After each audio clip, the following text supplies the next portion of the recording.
Hi friends, வணக்கம். Welcome back to my channel. இன்னைக்கான video உங்கள் எல்லாருக்குமே ரொம்பவே யூஸ்ஃபுல்லாக இருக்கும்னு நினைக்கிறேன்.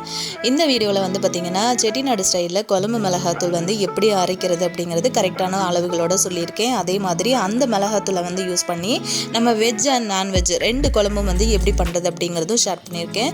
ஸோ வீடியோ வந்து கண்டிப்பாக இன்ட்ரெஸ்டிங்காக இருக்கும் அப்படின்னு நினைக்கிறேன். ஸோ இந்த வீடியோ வந்து பார்த்திங்கன்னா நான் எப்போ எடுத்தேன்னா ஞாயிற்றுக்கிழமை அன்றைக்கி வந்து எடுத்தேன்.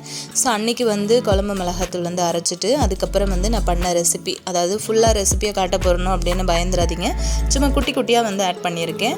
ஸோ நான் வந்து பார்த்திங்கன்னா சண்டே அன்றைக்கி பிரியாணி பண்ணியிருந்தேன். அதுக்கு வந்து சைட் டிஷ்க்கு சிக்கன் அதுக்கப்புறம் உருளைக்கிழங்கு வந்து சேர்த்து குழம்பு வந்து வச்சுருந்தேன். அந்த குழம்புக்கு தான் நான் வந்து நம்ம இன்றைக்கி அரைச்ச குழம்பு மிளகாத்தூள் வந்து சேர்த்து நான் பண்ணேன். ரொம்ப ரொம்ப சூப்பராக இருந்ததுங்க. டேஸ்ட்டு வந்து சத்தியமாக நான் எதிர்பார்க்கவே இல்லை. இப்படி ஒரு டேஸ்ட்டில் வந்து நான் குழம்பு இது வரைக்கும் நான் வச்சதும் கிடையாது. இப்போ வாங்க ஃப்ரெண்ட்ஸ், நம்ம வீடியோக்குள்ளே போயிட்டு இந்த குழம்பு மிளகாத்தூள் ரெசிபி எப்படி அரைக்கிறது அப்படிங்கிறத பார்க்கலாம். இந்த தூள் அரைக்கிறதுக்கு நான் வந்து மிளகா வந்து எப்படி வாங்கியிருந்தேன் அப்படின்னா, நீட்டு மிளகா நல்ல செக்கப்பாக ஓரளவுக்கு காரம் இருந்துச்சு. இதிலே வந்து கிலோ வந்து 220 ரூபா அந்த ரேஞ்சுக்கு போச்சு. நான் 1 கிலோ வந்து வாங்கினேன். 1 கிலோ மிளகா நான் வந்து சேர்க்க போகிறது கிடையாது. 3/4 கிலோ மிளகா தான் சேர்க்க போகிறேன். 1/4 கிலோ மிளகா வந்து நான் தனியாக எடுத்து வைக்க போகிறேன். அதே மாதிரி 3/4 கிலோ மிளகாய்க்கு இது வந்து கொஞ்சம் காரன்றதுனால 3/4 கிலோ மிளகாய்க்கு 1 கிலோ அளவுக்கு தனியாக வந்து வாங்கியிருந்தேன். இதிலே வந்து குண்டு மிளகா வந்து இருந்துச்சு. அது வந்து கிலோ 440 ரூபா கிட்ட சொன்னாங்க. அது வந்து ஓவர் காரம் அப்படின்னு சொல்லியிருந்தாங்க. அதனால நான் வந்து அது வாங்கலை. அதனால் இந்த மிளகாய் வந்து வாங்கினேன். ஆனால் இந்த மிளகாய் வந்து எனக்கு கொஞ்சம் காரம் அதிகமாக தான் தெரிஞ்சுது. இப்போ பாருங்கள், அதோட காம்புகள் எல்லாத்தையுமே வந்து நான் கிள்ளி எடுத்துட்டேன். நீங்கள் வந்து காம்பு தான் சேர்த்து அரைப்பீங்க அப்படின்னா ஒன்றும் பிரச்சனை இல்லை. நீங்கள் எப்படி அரைக்கிறீங்களோ அந்த மாதிரியே சேர்த்துக்கோங்க. நான் காம்பு எல்லாத்தையும் கிள்ளிட்டு அது தனியாக எடுத்து வச்சுருக்கேன். இப்போ வந்து தனியாக வந்து க்ளீன் பண்ணிடலாம்.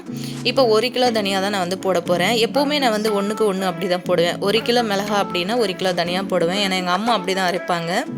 ஆனால் இந்த தடவை தான் கொஞ்சம் வந்து மிளகா காரம் அதிகம் அப்படிங்கிறதுனால தனியாக மட்டும் 1 கிலோ சேர்த்தேன். மிளகா வந்து 3/4 கிலோ சேர்த்துருக்கேன்.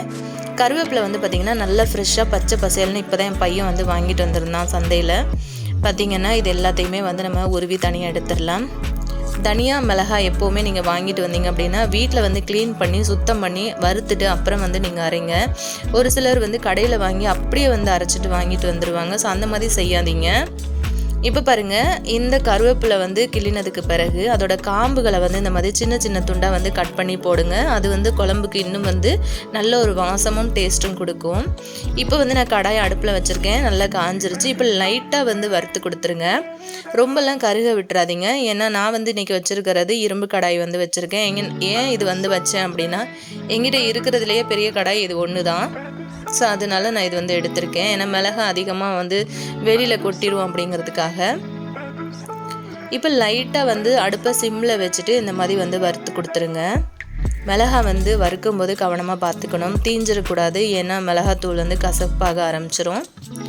நல்லா லைட்டாக அந்த மாதிரி கரண்டி வச்சு கிளறி கொடுத்துட்ருங்க. எல்லா பக்கமும் லைட்டாக மிளகா வந்து சூடு ஏறினதுக்கு அப்புறமா நம்ம இதை வந்து தனியாக ஒரு பிளேட்டில் மாற்றி ஆற வச்சிடலாம்.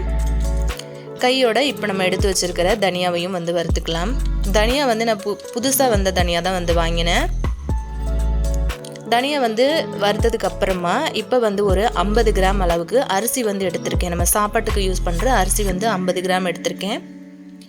மிளகு வந்து பார்த்திங்கன்னா 50 கிராம் எடுத்திருக்கேன். அதையும் வறுத்து எடுத்துட்டு கடலைப்பருப்பு வந்து 50 கிராம் எடுத்திருக்கேன். நான் டீட்டெயிலாக நான் என்னென்ன மெஷர்மெண்ட்டில் சேர்த்தேன் அப்படிங்கிறத டிஸ்கிரிப்ஷன் பாக்ஸ்லையும் கொடுக்குறேன், செக் பண்ணிக்கோங்க. அதே மாதிரி உளுத்தம் பருப்பும் வந்து 50 கிராம் எடுத்திருக்கேன். இதையும் நல்ல ஒரு கோல்டன் கலர் வர்ற வரைக்கும் வறுத்து எடுத்துக்கலாம். இப்போ ஒரு 50 கிராம் அளவுக்கு வந்து சின்ன சீரகம் வந்து எடுத்திருக்கேன். இதுவும் வந்து போட்டதும் நல்ல டக்குன்னு உங்களுக்கு வந்து வறுபட்டுரும். எந்த பொருளை நீங்கள் வறுக்கிறதா இருந்தாலும் எதையுமே வந்து தீய விட்டுறாமல் அழகாக வந்து பொறுமையாக வறுத்து எடுத்துக்கோங்க. கூடவே வந்து சோம்பு சேர்த்துருக்கேன். சோம்பு வந்து 50 கிராம். இப்போ சோம்பையும் வந்து நம்ம தனியாக எடுத்துக்கலாம். இப்போ பார்த்தீங்கன்னா வெந்தயம் வந்து நான் ஒரு 2லேருந்து 3 ஸ்பூன் அளவுக்கு தான் சேர்த்துருக்கேன். வெந்தயம் வந்து கருகிடக்கூடாது. லைட்டாக வந்து போட்ட உடனே கலர் வந்து சேஞ்ச் ஆயிரும். உடனே வந்து இதை எடுத்துருங்க. 3 ஸ்பூன் தான் நான் வந்து சேர்த்தேன் வெந்தயம். அதே மாதிரி கடுகு வந்து ஒரு 4 ஸ்பூன் அளவுக்கு சேர்த்துருக்கேன். இதெல்லாம் நான் வந்து இப்போ தான் புதுசாக சேர்த்து அரைக்கிறேன். அதனால வந்து டேஸ்ட் எப்படி இருக்கும் அப்படின்னு பயத்தில் நான் இந்த அளவுக்கு தான் சேர்த்தேன். ஆனால் அதுவே வந்து ரொம்ப சூப்பராக இருந்துச்சு. இப்போ கொஞ்சமாக வந்து லாஸ்ட்டாக ஆயில் விட்டுட்டு அதுக்கப்புறம் ஒரு 4-5 பெருங்காயத்துண்டு வந்து இந்த மாதிரி செவக்க வறுத்து எடுத்துக்கோங்க. இந்த மாதிரி வறுபடணும்.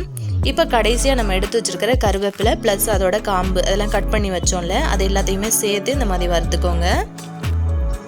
அடுப்பு வந்து சிம்மில் வச்சுக்கோங்க. கருவேப்பிலை வந்து ஈரம் இருக்கக்கூடாது. நல்லா அந்த மாதிரி சிம்மில் வச்சுட்டு நல்லா இப்படி வந்து வறுத்து கொடுத்துருங்க. கருவேப்பிலை வந்து நல்லா கலர் மாறணும்.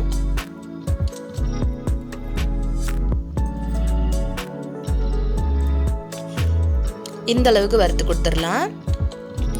இப்போ நான் ஒரு பிளேட்டில் எல்லாத்தையுமே வந்து கொட்டி எடுத்து வச்சுருக்கிறேன். இப்போ சுக்கு வந்து ஒரு 2 சுக்கு வந்து சேர்த்துருக்கேன், 2 பீஸு. அதோட கட்டி மஞ்சள் ஒரு 6-7 துண்டு வந்து கட்டி மஞ்சள் சேர்த்துருக்கேன். அவ்வளோதான், அதிகமாக மஞ்சள் சேர்க்கலை. குழம்பு வந்து மஞ்சள் கலர் ஆயிரும் அப்படிங்கிறதுக்காக. இப்போ இது எல்லாத்தையுமே தனியாக வந்து நான் கட்டி ஆற வச்சுட்டேன். அதாவது பிளேட்டில் கொட்டி ஆற வச்சுருக்கேன். இப்போ இந்த மாதிரி ஒரு கவரில் நான் மாற்றிட்டேன். இப்போ இதை வந்து அரைக்கிறதுக்கு கொடுத்து அனுப்ப போகிறேன். என் பையன்கிட்ட தான் வந்து கொடுத்து அனுப்பிச்சிருந்தேன் அரைக்கிறதுக்கு. ஸோ நான் வந்து சமைச்சிட்டு இருக்கும்போதே என் பையன் வந்து அரைச்சி வாங்கிட்டு வந்துட்டான். ஏன்னா எனக்கு குழம்புக்கு அன்றைக்கி மிளகாத்தூள் முடிஞ்சிருச்சு. அதனால ஞாயிற்றுக்கிழமை ஃப்ரீயாக இருந்ததுனால இந்த வேலையெல்லாம் எனக்கு செய்கிறதுக்கு ஈஸியாக இருந்துச்சு. குழம்பு மிளகாத்தூள் எப்பவும் அரைச்சிட்டு வந்ததுக்கு பிறகு இந்த மாதிரி ஆற வச்சுட்டு நல்லா சளிச்சு எடுங்க ஃபஸ்ட்டு. நான் இன்றைக்கி அவசரத்தில் சளிக்கெல்லாம் எதுவும் இல்லை, அப்படியே நான் வந்து டப்பாவில் போட்டுட்டேன். நான் எப்போவுமே நான் வந்து நல்லா ஜல்லடையில் போட்டு நல்லா சளிச்சிட்டு தான் நான் வந்து டப்பாவில் போட்டு வைப்பேன். இது வீடியோக்காக நான் அப்படியே வந்து போட்டுட்டேன். இப்போ வந்து மிளகாத்தூள் நல்லா ஆறிடுச்சு. மிளகாத்தூள் வந்து எப்படி ப்ராப்பராக நம்ம வந்து ஸ்டோர் பண்ணி வைக்கணும் அப்படிங்கிற டிப்ஸு நான் நெக்ஸ்ட்டு ஒரு வீடியோவில் உங்களுக்கு ஆட் பண்ணுறேன். இப்போ நான் வந்து ஒரு 3 கண்டெய்னரில் இந்த மாதிரி போட்டு வச்சுட்டேன். அதாவது 3 ஸ்டீல் பாக்ஸில் வந்து போட்டு வச்சுட்டேன் மிளகாத்தூள். இப்போ இதை யூஸ் பண்ணி நம்ம குழம்பு எப்படி பண்ணுறதுன்னு பார்க்கலாம். இப்போ பாருங்கள், உருளைக்கிழங்கும் சிக்கனும் வந்து போட்டு இந்த மாதிரி குழம்புக்கு நான் வந்து சேர்த்துருக்கேன் மிளகாத்தூள். ரொம்பவே வந்து டேஸ்ட்டாக இருந்தது. இது வரைக்கும் இப்படி ஒரு குழம்பு மிளகாத்தூள் நான் வந்து அரைக்கவே இல்லை. அந்தளவுக்கு வந்து ருசியாக இருந்துச்சு. நான் எப்போவுமே எங்கள் அம்மா வந்து அரைக்கிற மாதிரி தான் அரைப்பேன். ஆல்ரெடி அந்த ரெசிபி கூட நான் வந்து போஸ்ட் பண்ணியிருக்கேன். ஆனால் அதில் வந்து பார்த்திங்கன்னா இந்த மாதிரி வெந்தயம், கடுகு, உளுத்தம்பருப்புலாம் வந்து அம்மா சேர்க்க மாட்டாங்க. ஆனால் இந்த தடவை செட்டிநாடு ஸ்டைலில் அரைக்கணும் அப்படிங்கிறதுக்காக நான் வந்து அதெல்லாம் சேர்த்தேன். ஆனால் நிஜமாகவே வந்து அவ்வளோ அட்டகாசமாக அவ்வளோ அருமையாக இருந்ததுங்க. ஸோ கண்டிப்பாக நீங்களும் வந்து மிளகாத்தூள் அரைக்க போகிறீங்க அப்படின்னா கண்டிப்பாக இந்த மாதிரி வந்து பொருட்கள் எல்லாம் சேர்த்து நீங்கள் அரைச்சி பாருங்கள். அவ்வளோ ஒரு சூப்பராக இருக்கும். ஞாயிற்றுக்கிழமை வந்து பிரியாணி பண்ணினதுனால இந்த மாதிரி குழம்பும் வந்து சேர்த்து வச்சுருந்தேன். ஏன்னா மதியானம் பிரியாணி சாப்பிடுவாங்க, நைட்டுக்கு எப்படியும் சப்பாத்தி செய்யணும் அப்படிங்கிறதுக்காக குழம்பு வந்து அதுக்கு சூட் ஆயிரும்னு குழம்பு வந்து வச்சுருந்தேன். இப்போ நான் அரைச்ச குழம்பு மிளகாத்தூள் எனக்கு வந்து ஒரு 4 to 5 மந்த்தாவது எனக்கு வந்து வந்துடும். ஒரு 4-5 மாதத்துக்கு எனக்கு வந்துடும். ஏன்னா அதிகமாக வந்து குழம்பை விட சாம்பார் அந்த பொரியல் அப்படி தான் நான் செய்கிறது. ஸோ பார்த்திங்கன்னா பிரியாணிக்கு வந்து இந்த குழம்பு வந்து கூட சேர்த்துக்கிட்டு சாப்பிடும்போது அவ்வளோ அருமையாக இருந்துச்சு. இதுக்கு மேலே வந்து நான் குழம்பு மிளகாத்தூள் அரைச்சேன் அப்படின்னா கண்டிப்பாக இந்த மிளகாத்தூள் தவிர வேறு எதுவும் அரைக்க மாட்டேன். அந்தளவுக்கு டேஸ்ட் இருந்தது. வீட்லேயும் வந்து ரொம்ப சூப்பராக இருக்குது, குழம்பு நல்லா இருக்குது, இதே மாதிரி அரைக்க சொல்லியிருந்தாங்க.